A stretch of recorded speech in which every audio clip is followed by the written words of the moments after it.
ability of our country. And everywhere, every inch of Kenya, where the flag flies and where the national anthem is sung, that space called Kenya is inviolable. It is the embodiment of our pride and should be protected at all costs. But it's also about our values, which is the software that runs Kenya, our culture, and our aspirations. Thirdly, it's also reflected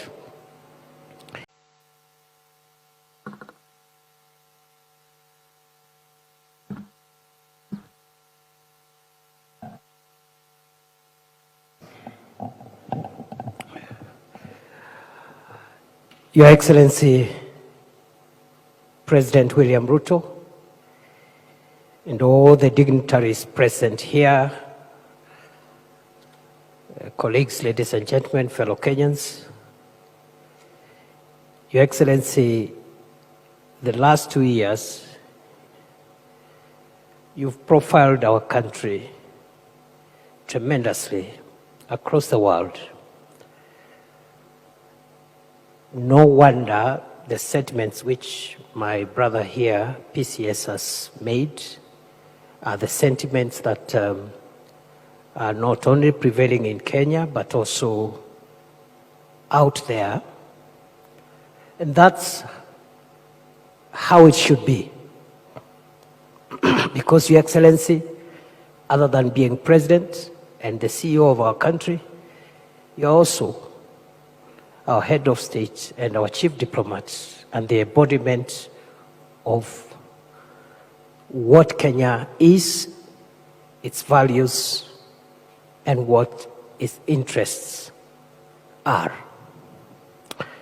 Your Excellency, this forum, and I want to congratulate the Foreign Affairs Ministry led by PCS Musalia and the PSs and everyone who has participated in this.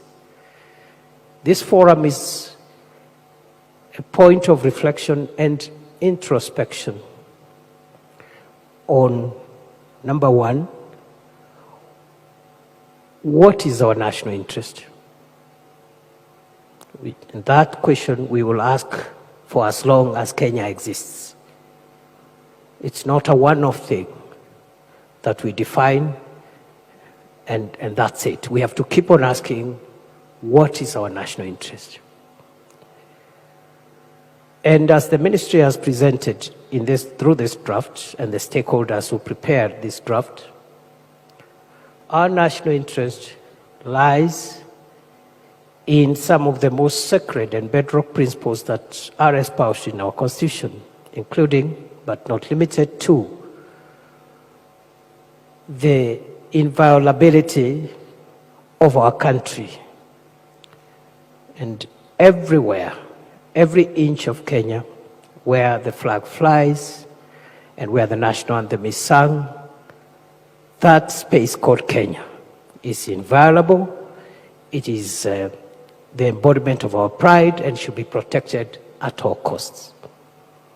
But it's also about our values, which is the software that runs Kenya, our culture, and our aspirations.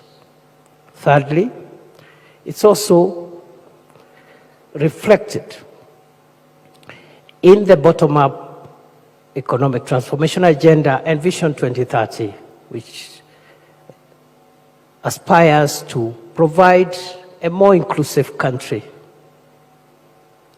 and greater sharing of the wealth and the resources of Kenya to benefit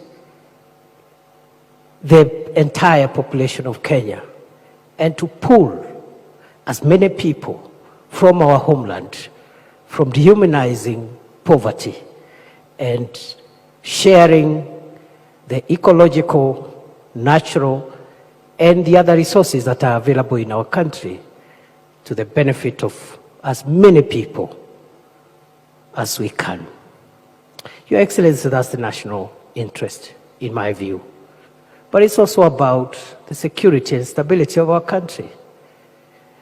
That leads me, as I move towards the conclusion of these remarks to also say this, our national interest, is essential to our national survival. And therefore, this foreign policy is about the sustainability of our country in the decades and centuries to come. What is that will make Kenya survive in this very complex, competitive, and insecure world? Many decades when this generation might not be here, many centuries, obviously, when all of us will not be here. Is it not in making sure our country is stable as you continue to lead us, Your Excellency? Is it not in making sure that we protect the resources in our country, make them available to the majority of the citizens, fight corruption and make sure that the national wealth is used to benefit the country, projecting ourselves and selling our image out there as a country which is good for investment, which is good for business, and which can attract the resources from outside this country to come and benefit our people? Those are the questions that this foreign policy review should help us answer. And therefore, I am very, very, very proud as a citizen of this country that we are reflecting on these things at a time like this, and at a time when we are witnessing many changes across the world, the stress around existing multilateral systems, the emergence of plural systems, as has been said here, and how do we harness all these divergent developments for the benefit of our country. And therefore, we will want to listen to Your Excellency and hear what vision you have for us, and how do we take cue, those of us who are serving in your administration, how do we take cue from that vision to help us navigate the interests of Kenya and make sure that we hand over this country to future generations, a stable country, united country, prosperous country that can sustain the shocks that are prevailing today and those that will come in the future. With those many remarks, Your Excellency, I want to request all my colleagues to be upstanding and welcome His Excellency the President to give us his vision with a round of applause.